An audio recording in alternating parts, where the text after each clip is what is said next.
Hi friend, welcome back. कैसे हो सभी। तो फाइनली सीबीएसई ने अपने सैम्पल क्वेश्चन पेपर आउट कर दिए हैं और काफ़ी ज़्यादा बच्चे बहुत एक्साइटेड है सैम्पल पेपर को लेकर। काफ़ी बच्चों की बहुत ज़्यादा तैयारी हो चुकी है, कुछ अपने रिवीजन फेज़ में है हाफ ईयरली के। और ऐसे में बीच में सीबीएसई ने सैम्पल क्वेश्चन पेपर आउट कर दिए हैं और मैं आपको कंप्लीट डिटेल देने वाला हूँ। सैम्पल क्वेश्चन पेपर से रिलेटेड एनालाइज करवाऊंगा आपको एक सैम्पल पेपर और बताऊंगा कि आपको कैसे डाउनलोड करने हैं। तो गाइज आप सभी को स्क्रीन दिख रही होगी, यहाँ पे आप cbseacademy.nic.in की वेबसाइट पर आपको जाना है। आप सभी ऊपर यूआरएल देख सकते हैं। यहाँ पे जब आप जाओगे तो यहाँ पे आपको सैम्पल क्वेश्चन पेपर के ऊपर जब आप माउस ओवर करोगे तो यहाँ पे SQP 2024 to 2025 यहाँ पे आपको दिख जाएगा। क्लास 10th का नीचे, क्लास 12th का ऊपर है, तो आपको क्लास 10th वाले पे क्लिक करना है। ठीक है, अब ये यहाँ पे क्लास 10th का सैम्पल पेपर है। जो आपके सैम्पल क्वेश्चन पेपर होंगे वो आपके 10th और 12th वालों के लिए होंगे, जो 2024 to 2025 सेशन के लिए उनके लिए होंगे।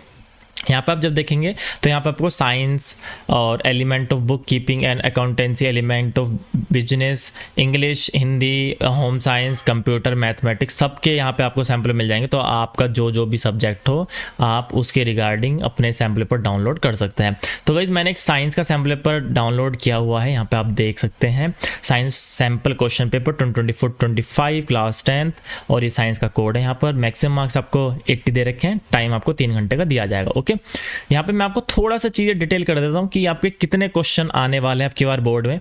और ये जो साइंस का जो सैम्पल क्वेश्चन पेपर है यही क्वेश्चन बोर्ड में नहीं आएंगे, बट इससे जैसे पैटर्न वाले क्वेश्चन बोर्ड में आएंगे। काफ़ी बच्चे कंफ्यूज होते हैं कि भैया क्या हमारे क्वेश्चन पेपर जो आए यही क्वेश्चन बोर्ड में आ जाएंगे। अरे ऐसा नहीं होता, बट आपको यहाँ पर जो पैटर्न जो होगा, यहाँ पर पैटर्न आपको सेम टू सेम बोर्ड में मिलेगा। जैसे कि अगर मैं आपको बताऊँ, यहाँ पे 50% आपके कॉम्पिटेंसी बेस्ड क्वेश्चन होने वाले हैं। ऑलरेडी सीबीएसई ने आप सभी को पहले अपने नोटिस में बता दिया था। Next section A B C D E 5 section हमारे होने वाले हैं। सेक्शन ए में आपके 16 और यहाँ पर MCQ मिलने वाले हैं, 4 असर्शन और रीजन टाइप के यहाँ पर क्वेश्चन मिलने वाले हैं, जो कि हर एक मार्क का, मतलब हर एक क्वेश्चन 1 मार्क का होगा। सेक्शन बी जो होगा वो आपका 6 शॉर्ट आंसर होंगे यहाँ पर, और हर एक क्वेश्चन यहाँ पे आपका 2 मार्क का होगा। सेक्शन बी में 6 शॉर्ट आंसर होंगे, हर एक क्वेश्चन 2 मार्क का होगा। सेक्शन सी में 7 शॉर्ट आंसर होंगे और हर एक क्वेश्चन 3 मार्क का होगा। सेक्शन डी में 3 लॉन्ग आंसर होंगे और एक हर क्वेश्चन 5 मार्क का होगा।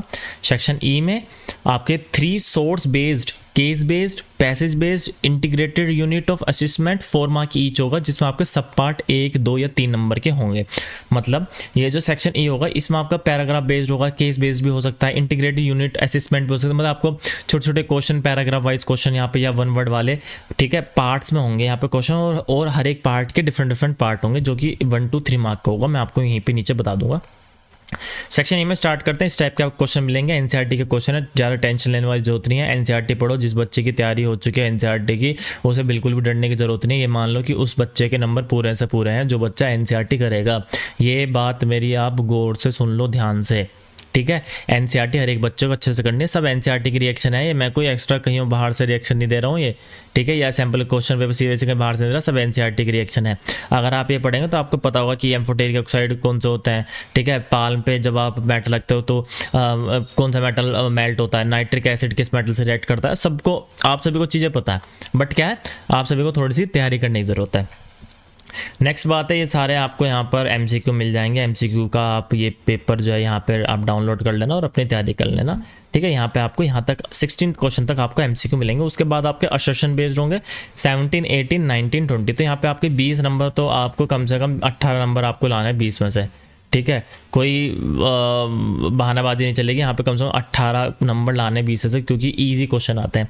सेक्शन भी आपका इस टाइप के होंगे, आप देख सकते हो यहाँ पे आपकी एक रिएक्शन होगी, कभी बोलेगा कि आइडेंटिफाई करो रिएक्शन कौन से, कॉम्बिनेशन, डीकम्पोजिशन, ठीक है। और यहाँ पे डबल डिस्प्लेसमेंट रिएक्शन कौन सी रिएक्शन है वो आपको यहाँ पर पता होना चाहिए। Next, differentiate between alveoli and nephron on the basis of the following point. यहाँ एल्वोली स्ट्रक्चर यहाँ पे दे रखा होगा, एल्वोली और नेफ्रॉन, यहाँ पे आपको डिफरेंशिएट करना कि एल्वोली क्या होती है, नेफ्रॉन, इन दोनों के फंक्शन के बीच का डिफरेंस क्या है, स्ट्रक्चर के बीच का डिफरेंस क्या है, लोकेशन के बीच का डिफरेंस क्या है, ठीक है। एलओएल का अलग फंक्शन होता है, नेफ्रॉन का अलग फंक्शन होता है। नेफ्रॉन जो होती है वो फिल्टर यूनिट होती है, एलओएल आपको पता ही है वो एक्सचेंज ऑफ गैसेस के लिए यूज़ होती है। तो इनके फंक्शन क्या है, स्ट्रक्चर कहाँ है, ये एलओएल स्ट्रक्चर कहाँ प्रेजेंट होती है, लंग्स में, नेफ्रॉन किडनी में, ठीक है। तो आप इसमें लिख सकते हैं।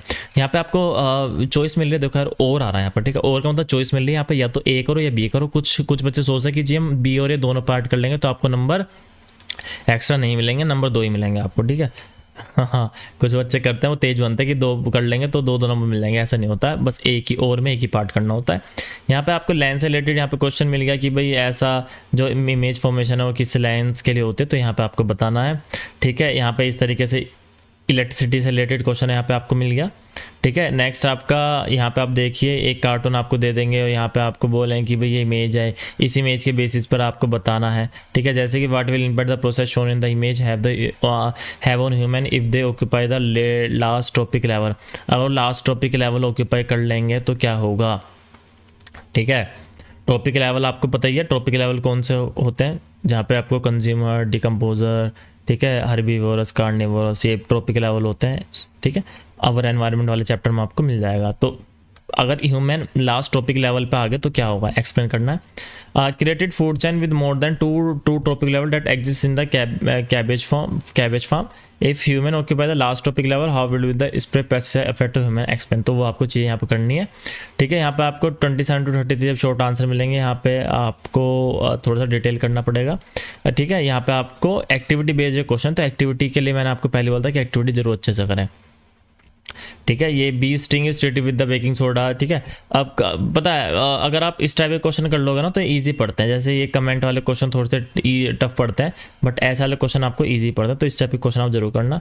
Water is use by the leaves of the plant for photosynthesis but rather than the watering the leaves we water the plant through the soil how does this water reach the leaves to the plant। तो आपको पता है xylem phloem की वजह से, तो यहाँ पे आपको टोटल डिटेल उनके बारे में पढ़ के जाना, लिख के जाना है, ठीक है। यहाँ पे आपको F2 ये हेरिडिटी का पार्ट है, ठीक है। F2 F1 generation T small T capital T, ठीक है। If the father have short years and mother have long year, तो ठीक है, short year long year, long year short year, long year short year, ठीक है। तो यहाँ पे 3:1 बन जाएगा। आपसे बताइए कैसे बनता है वो, जैसे T small T capital T वाला बनता है। यहाँ पे आपका ये आइज ह्यूमन आइज वाला है, तो ह्यूमन आइज में यहाँ पे आपको डिफेक्ट बताना, कौन सा डिफेक्ट है ये लिख देना है, किस कोजेस क्या है, इसको हम कैसे ठीक कर सकते हैं, तो ये थोड़ी सी डिटेल है। सेक्शन डी में अगर आप आ गए तो यहाँ पे भारी भरकम 5 नंबर का एक क्वेश्चन है, और क्वेश्चन को डिटेल में अगर आप पढ़ोगे तो इसमें पॉइंट वाइज आपको इसका आंसर देना पड़ेगा, ठीक है। जैसे आप यहाँ देख सकते हैं, यहाँ देख सकते हैं पॉइंट वाइज यहाँ पे आपको आंसर इसका देना पड़ेगा, ओके। नेक्स्ट बात करते हैं यहाँ पर 35 पर भी यहाँ पे ए और बी, ठीक है, आइदर टाइम ए और बी, तो ये आपको जरूर पढ़ना है। यहाँ पे आपको बनाना ट्री का इमेज दे रखी है, ठीक है। तो यहाँ पे आपको डिटेल बतानी है, स्टेम कहाँ है इसकी और रूट्स वगैरह। आप बनाना ट्री शोएंगे द हेल्प ऑफ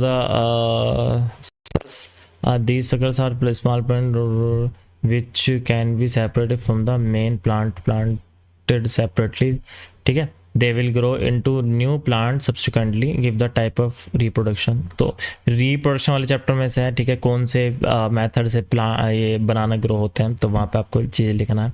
ये ईयर का पूरा ईयर कह रहा हूँ, सॉरी, ये आपका वॉर्म क्या मदर वॉर्म है यहाँ पर, ठीक है। यहाँ पर किस तरीके से प्लेसेंटा हेल्प कर रहा है, ठीक है, इसको न्यूट्रिशन पहुँचा रहा है। ये कुछ मुझे ईयर सा लगा था, ठीक है, तो इस वजह से थोड़ा सा आई गॉट कन्फ्यूज्ड, ठीक है।